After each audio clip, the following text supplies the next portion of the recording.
నమస్తే మిత్రులారా. భరణం ఏ సందర్భంలో చెల్లించవద్దని న్యాయస్థానము ఆదేశాలు ఇవ్వడానికి అవకాశం ఉంటుంది.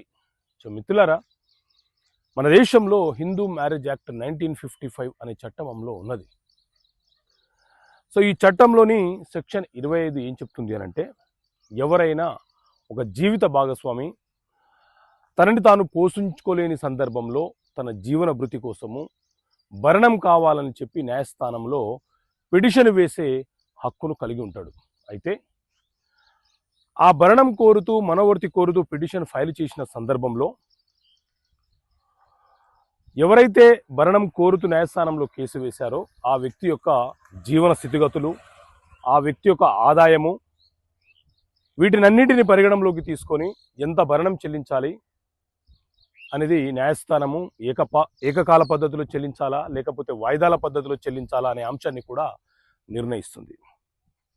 ఒకవేళ భరణం పొందిన వ్యక్తి ఎవరైతే ఉన్నారో ఆ వ్యక్తి అక్రమ సంబంధాలు పెట్టుకున్నా, ఇల్లీగల్గా రెండో వివాహం చేసుకున్నా, లేదా ఏదైనా ఒక మంచి ఉద్యోగం పొంది ఆదాయాన్ని పొందుతున్న సందర్భంలో న్యాయస్థానము తిరిగి ఆ భరణం చెల్లించే ఉత్తర్వులను, ఆర్డర్లను రద్దు చేసుకునే వెసులుబాటు మనకుంటుంది.